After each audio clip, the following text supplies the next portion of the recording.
75% of people will give an answer they know is wrong just because the group around them said it first. Not people with low IQs. Not people who were confused. Normal, intelligent people. Who knew the correct answer. And still went with the group. And here's the part that should actually unsettle you. You're probably one of them. Here's something most people don't realize. Group influence doesn't hit you all at once. It's gradual. First you start fitting in. Then you start performing for the group. Then you stop trying on your own. Then slowly you stop being yourself entirely. It happens in stages. And by the time most people notice, they're already deep in it. Today I'm going to show you exactly how the process works step by step using real psychology and real studies. By the end, you'll know how to see it happening and how to stay yourself when it does. Hey, welcome. If you're new here, this channel is about understanding your own mind in a way that actually sticks. Today, group dynamics. The science of how being around other people changes who you are. Here's what we're covering. How groups pull you in before you even notice. 6 ways they reshape your thinking and behavior. Real experiments, real disasters, real consequences. And how to hold on to yourself through all of it. Let's build this from the ground up. Group dynamics is the study of how people think and behave differently when they're part of a group. The psychologist Kurt Lewin, who coined the term in the 1940s, noticed something simple but profound. A group isn't just a collection of individuals. It has its own energy, its own rules, its own pull. And that pull is a lot stronger than most of us want to admit. Now here's the frame I want you to hold on to for this entire video. What I'm about to walk you through isn't just a list of psychology terms. It's a sequence. A process. It's what happens to a person step by step when a group starts taking over. Stage 1 begins the moment you walk into a room full of people. Stage 1 social conformity, you start fitting in. The first thing that happens is conformity. Conformity is when you change what you say, what you do, or what you believe to match the people around you. Sometimes it's obvious. Sometimes it's invisible. But it always starts with one simple human fear, being the odd one out.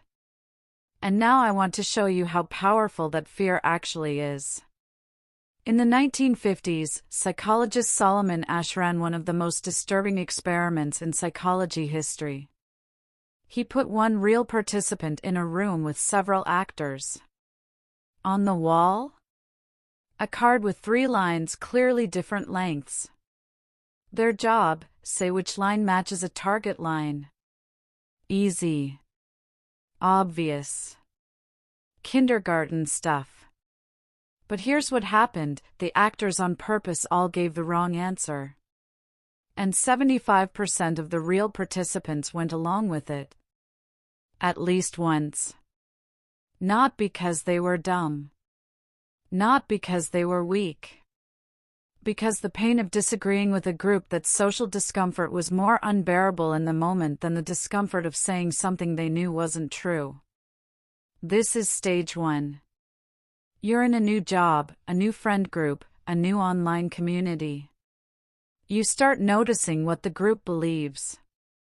What they laugh at. What they disapprove of. And quietly, without even deciding to, you start adjusting. Stage 2 social facilitation. You start performing for the group. Once you're in the group, something interesting happens, and most people have experienced this without ever having a name for it. Think about a time you were really good at something. Like, genuinely confident. And then someone started watching. And suddenly you were even better. Sharper. More on. That's not your imagination.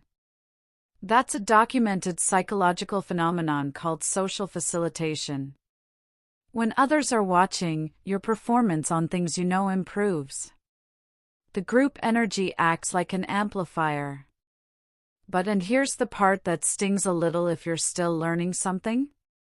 An audience makes you worse. The same amplifier that boosts confidence also amplifies anxiety. Psychologist Robert Zajonc even demonstrated this with cockroaches who ran faster through a simple maze with an audience and slower through a complex one. But forget the cockroaches for a second. Think about yourself. Think about how many skills you stopped developing or never started because the group was watching before you were ready. How many things you kept hidden because showing imperfection in front of the group felt like too much of a risk. Stage 2, you're not just fitting in anymore. You're performing. Showing the polished version. And slowly, the unpolished version, the real one that's still growing, starts staying home. Stage 3, social loafing. You stop trying on your own. Here's where it starts to get a little uncomfortable. We've all been that person in a group project. The one who shows up, nods along, and lets everyone else carry the weight. And tells themselves it'll be fine. Psychology doesn't just explain this, it basically defends you. It's called social loafing. And it's not a character flaw. It's a group effect. Researcher Biblatane found that people pulled rope harder in a tug-of-war when they were alone than when they were part of a team. The bigger the group, the less effort each individual put in. Why? Because responsibility gets diluted. In a group, there's no clear owner of any outcome. So your brain quietly decides someone else will handle it. And the scary part isn't the group project. It's when that same logic starts applying to your own life. Your own goals. The thing you keep meaning to start, but the timeline is vague, and nobody's holding you to it, and somehow it never happens. No group to blame. Just the habit your brain learned and quietly carried home. Stage 3, you've stopped pushing yourself the way you would on your own. The group has absorbed your sense of personal accountability. Notice how far we've come. You started by fitting in. Then performing. Now you're not even fully trying anymore. And it gets deeper. Stage 4, Deindividuation, you start losing yourself. Stage 4 is where things get genuinely dark. It's called Deindividuation, and it happens when you stop thinking of yourself as me and start thinking of yourself as part of us. Your individual identity fades. Your personal moral compass goes quiet. And the group's emotions, its anger, its excitement, its fear, become your emotions. This is why mobs exist. It's why riots happen. It's why perfectly decent people, anonymous in a crowd, do things they would never do alone. It's why someone who would never say a cruel thing to a stranger's face will join 50 other people tearing that same stranger apart in a comment thread and feel completely righteous doing it. The anonymity of the group online creates the exact same psychological effect as the anonymity of a crowd in the street. The internal break disappears. And what's left doesn't feel like cruelty, it feels like justice. Stage 4, you are still physically present. But psychologically, the person making decisions is no longer fully you. It's the group, wearing your face. Stage 5, Groupthink, the group starts making dangerous decisions. When Stage 4 takes hold at a group level, not just one person, but everyone, you get groupthink. Groupthink is what happens when a group values agreement so much that critical thinking shuts down. Nobody challenges the plan. Nobody raises concerns. Silence gets mistaken for consensus. And the results can be catastrophic. January 28, 1986. the Space Shuttle Challenger was scheduled to launch. The night before, engineers at Morton Thiokol raised serious concerns. The O-ring seals on the rocket boosters hadn't been tested in cold weather. The temperature that morning would be well below safe operating range. They knew. They said so. They pushed back. But the group pressure, the institutional momentum, the fear of delaying, the desire not to be the one who stopped everything was suffocating. The concerns got minimized. The objections got overruled. The next morning, 73 seconds after launch, Challenger broke apart. 7 people. That's not an abstract psychology study. That's what happens when a group stops tolerating the person who says wait. Stage 5, the group isn't just shaping you anymore.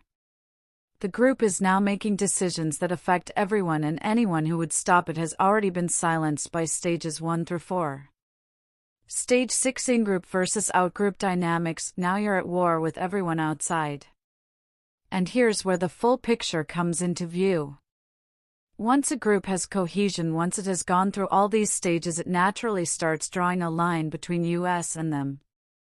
The in-group, your people. Trusted, defended, given every benefit of the doubt. The out-group, everyone else. Viewed with suspicion.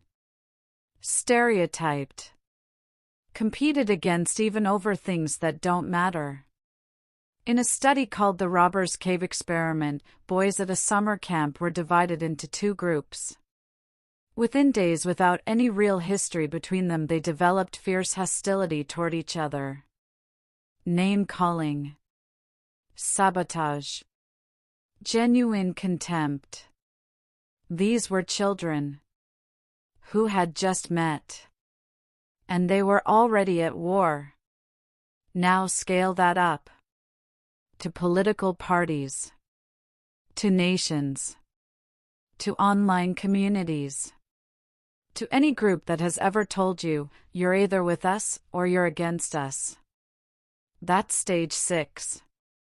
The group has fully replaced individual judgment with tribal loyalty. Here's the one saving grace from the Robbers Cave study. When the researchers gave both groups a shared problem, something neither group could solve alone, the hostility collapsed. Fast. Cooperation replaced competition almost overnight. We can override the tribal instinct. But only when we have a reason that's bigger than the tribe. So let's look at what just happened. We started with you walking into a room. Just trying to fit in. And 6 stages later, you're potentially part of a mob. Or a system that ignores the person saying wait. Or a tribe that can't hear the other side anymore. That's not a character flaw. That's not stupidity. That is the default setting of the human mind when it's placed inside a group and left on autopilot. But here's what I want you to sit with for just a second. At some point in your life, you had an opinion that was yours. A real one. Something you believed before the group told you what to believe. And at some point, without a single conversation where anyone said change your mind, it shifted. Quietly. Gradually. And if someone asked you today why you believe what you believe, you'd give reasons. Good reasons. Logical ones.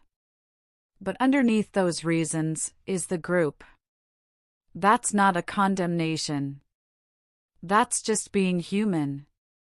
The question isn't whether it happened. It did to all of us. The question is, now that you see it, what do you do with that? You watched the whole sequence play out. You saw how each stage flows into the next. You saw where the exits were and where people missed them. That means you can now catch yourself at stage 1 before you ever get to stage 6. You can be the person who notices when they're adjusting their opinion for the room. Who realizes they've stopped trying because someone else will handle it. Who feels the mob energy rising and takes a step back?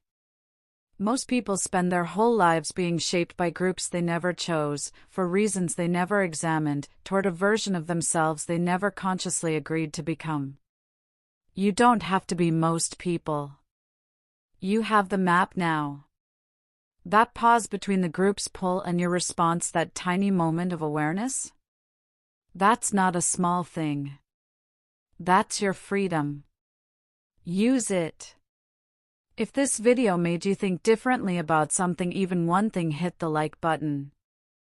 It genuinely helps more people find this content. Subscribe if you want to keep going. We go deep on social psychology, human behavior, and the stuff about your own mind that nobody taught you in school. And here's what I actually want to know from you in the comments. Which of these 6 stages do you think is hardest to catch yourself in? Because I have a theory and I want to see if you agree. Drop it below. I'm reading them.